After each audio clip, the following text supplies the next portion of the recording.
Hola, buenos días, buenas tardes, buenas noches, de la hora, el momento que ustedes se encuentren. ¿Cómo están, queridos alumnos? Hoy vamos a dar continuidad a nuestra clase. En la clase pasada estuvimos hablando un poquito, ¿verdad?, del cómo evaluar eh, a un paciente. La entrevista clínica, que es muy importante también para nosotros. Y de acuerdo a eso, se expuso un caso en el cual ustedes tenían un trabajo que hacer.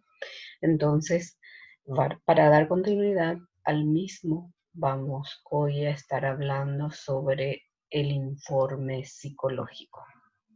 ¿Cómo podemos elaborar nosotros el informe? Bien, vemos nosotros que a través del proceso de evaluación, eh, con eso se concluye con una redacción al cual nosotros llamamos informe para comunicar los resultados de la evaluación. El informe psicológico no es otra cosa más que una exposición muy minuciosa de los resultados de lo que nosotros estábamos evaluando, la conducta del paciente, que se considera también esto una herramienta que se utiliza dentro de la práctica psicológica cotidiana, siendo la expresión del trabajo realizado a partir de la demanda del sujeto, el paciente. En esto se considera que a través de esto, este instrumento es valioso para el uso común a la hora de recopilar, organizar, almacenar y transmitir la información en múltiples contextos, en que intervienen la parte psicológica, que juega un papel muy relevante. Asimismo, ¿qué es lo que permite transmitir estos resultados? Las conclusiones y pronósticos en base de los datos obtenidos y analizados a la luz de instrumentos técnicos como la entrevista que solemos hacer, la observación del contexto en todo lo que es el proceso de evaluación, y los test que aplicamos, los instrumentos. Todos estos abordados desde el marco referencial teórico, porque tenemos que también abarcar un poquitito la parte teórica para que podamos llegar a la conclusión, lo técnico y científico adoptado por el psicólogo. Es decir, la parte teórica también, ustedes saben que nosotros tenemos un manual de diagnóstico donde nos determina el resultado de las características del paciente. A lo largo de los años, el informe psicológico se ha considerado como un importante elemento en la práctica psicológica.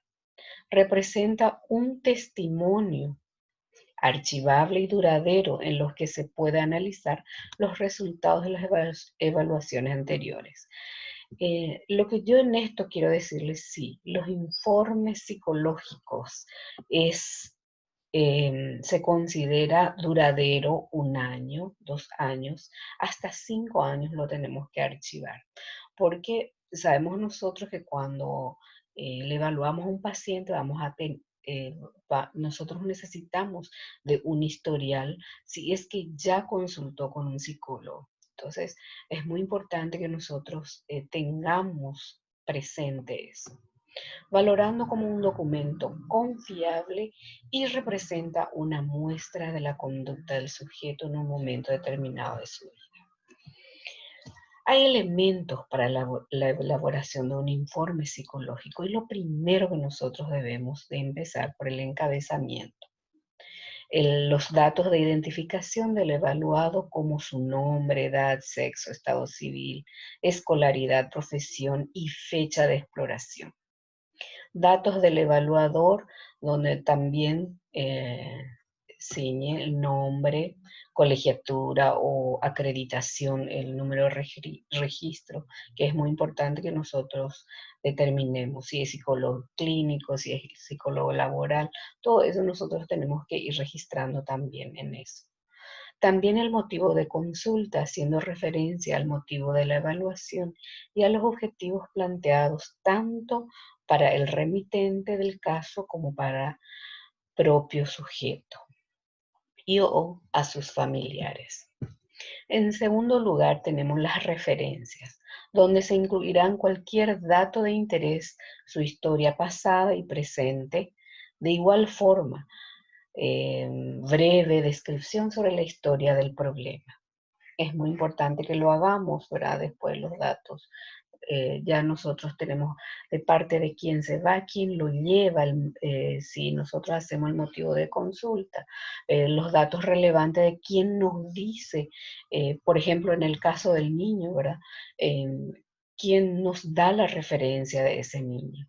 Entonces, según la madre o según el tutor o según el padre que se encontraba en ese momento, entonces nosotros hacemos la apreciación. El tercero, la conducta durante la exploración, reflejando los datos relevantes de observación que nosotros vemos en el momento, su vestimenta, su forma de hablar, los gestos, las mímicas que hace, todo eso nosotros tenemos que ir observando. Sobre las conductas motoras externas y las conductas verbales dignas de mencionar. También es importante mirar un poco los temblores, falta de coordinación vasomotora, llanto, verbalizaciones, etc. También puede incluirse actitudes que pueda inferir el evaluador cuando estén avalados por el comportamiento de base. Es decir, si es colaborador, si hay una persistencia o si hay intolerancia, etcétera, o si es poco colaborador también. Son cosas que nosotros debemos de ir anotando o registrando. Técnicas y procedimientos. En el cuarto lugar, hay instrumentos y técnicas de evaluación que nosotros siempre utilizamos en medio de lo que es la evaluación. Se aporta un listado con técnicas, test o instrumentos utilizados para la recogida de información durante la evaluación. En ocasiones, los instrumentos se agrupan por áreas, fundamentalmente en informes de tipo forense. Es importante que nosotros hagamos eso, si es por abuso sexual, qué sé yo, todo eso, esas conductas que llevaron a ser el problema. Si el informe va dirigido a otro profesional de la psicología o cuando se considere oportuno, se deben incluir también los datos brutos obtenidos mediante los procedimientos de la recogida de información. El procedimiento incluye el desarrollo, distribución y descripción de las sesiones. Es muy importante que nosotros hagamos estos procedimientos por sesiones, ¿verdad? ¿Cuántos días evaluamos, ¿verdad? ¿Cuántas sesiones tuvimos con esa persona? Y en el entonces, ¿verdad? ¿Qué técnicas utilizamos? Instrumentos, técnicas e instrumentos, es muy importante. Instrumentos sabemos que están los test, ¿verdad? Que nosotros aplicamos a ese paciente en ese contexto o para esa dificultad que manifiesta en ese entonces. En quinto lugar tenemos la integración de los resultados. Se presentarán todos los datos cuantitativos procedentes de los distintos test y técnicas de evaluación administradas, así como los resultados cualitativos. En estos últimos interviene necesariamente el marco referencial teórico del evaluador. Entonces, nosotros tenemos que integrar qué es lo que nos dio de resultado los test, por ejemplo, ¿verdad? O otras técnicas que nosotros utilizamos, la entrevista, la observación. Debemos de integrar todo esto para que podamos nosotros llegar a la conclusión. Y como el seguimiento es la conclusión, ahí nosotros debemos de ofrecer respuestas a los objetivos planteados en la evaluación. Se procurará realizar un diagnóstico para posteriormente recomendar un determinado tratamiento. En esto ya nosotros podemos decir la probabilidad tampoco nosotros podemos decir esto es así. Ustedes saben que nosotros somos personas dinámicas, que en un momento determinado podemos tener algo grave, pero a lo mejor se redujo ese síntoma en el lapso del procedimiento o de la evaluación o del tratamiento psicológico, donde nosotros debemos de hacer hincapié en eso, ¿verdad? Entonces no podemos poner en el momento de la evaluación presentaba estos síntomas, por lo que, ¿verdad? Entonces, a partir de ahí nosotros podemos decir, ¿qué es un diagnóstico psicológico? El diagnóstico psicológico tiene como finalidad establecer las características psicológicas de los sujetos a través de los instrumentos, como test, los cuales arrojan resultados que poseen solo un cierto grado de probabilidad y certeza. Entonces nosotros jamás podemos poner, este paciente es así. Es decir, debe de ser probable, o decir, en el momento de la evaluación. El diagnóstico psicológico permite establecer el tratamiento a seguir. Busca evaluar e interpretar. Luego tenemos las recomendaciones, en las que podemos incluir todo tipo de orientación que se considere pertinente y que repercutan positivamente en el caso. Frecuentemente el tratamiento o las recomendaciones son variados y de distinto orden, por lo que deben ser listados y jerarquizados con el fin de seguir un orden en la intervención. ¿Qué quiere decir esto?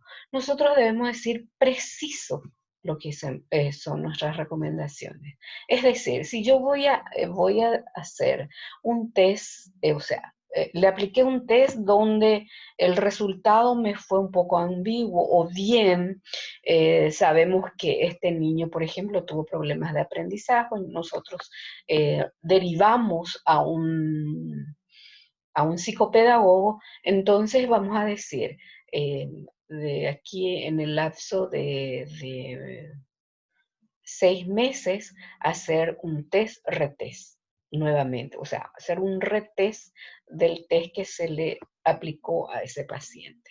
O bien también nosotros podemos hablar un poco sobre, de repente el niño tenía baja autoestima, y si nosotros seguimos un tratamiento con él, entonces eh, debemos de evaluar nuevamente en 2, 3 meses, entonces esas recomendaciones lo debemos de hacer.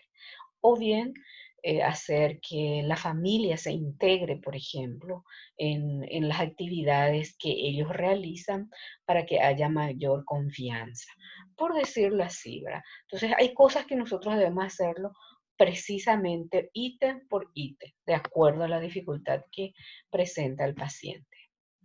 Y por último tenemos la valoración de la intervención. En esto nosotros debemos de abordar los informes del profesional, el encargue. Y no es solamente eso, ¿verdad? En la evaluación en sí del caso, sino también en el tratamiento y la valoración del mismo. En estos casos se debe incluir los resultados relacionados con los cambios que se producen en la intervención y si ellos han alcanzado las metas que se proponen. Sabemos nosotros que en el momento de la intervención nosotros debemos de ir elaborando un protocolo a través de qué cosa, de las hipótesis que nosotros vamos manejando. Entonces, de acuerdo a eso vamos trabajando con el paciente y de ahí nosotros debemos de tratar de valorar y ir exponiendo, ¿verdad?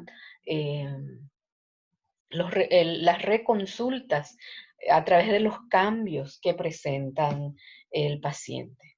Asimismo, podemos incluir las valoraciones del propio sujeto, de los familiares y personas allegadas y las del propio terapeuta acerca de los efectos del tratamiento. Estas valoraciones suelen realizarse en distintos momentos después de aplicar el tratamiento, por lo que aquí pueden incluirse también el seguimiento del caso. Entonces, ahí es cuando ya nosotros debemos de interpretar del cómo va el avance y si se le sugiere, por ejemplo, nosotros hicimos una psicoterapia breve con este paciente y si notamos nosotros que a raíz de las 6 sesiones, porque la psicoterapia breve es hasta 6 sesiones, el paciente necesita más de acompañamiento. Entonces nosotros esa intervención lo tenemos que valorar y decir que fue muy positivo, pero que sí necesita un poco más de tiempo para que pueda realmente recuperar ese paciente. Bien, toda esta información ustedes van a tener en el libro de evaluación psicológica de eh, Fernández Ballesteros, que yo ya les había pasado, donde lleva por título Métodos y estudios de casos en psicología, en la evaluación psicológica. Entonces es importante que ustedes lean un poco para salir más de las dudas. Bueno, conmigo es todo. Vamos a estar hablando. Les dejé ahí tareas que puedan hacer. Es corto, breve, preciso y conciso. Quiero las respuestas, por favor. Está bien. Nos vemos, alumnos. Cuídense y cuídenle a los demás también. ¿Ok?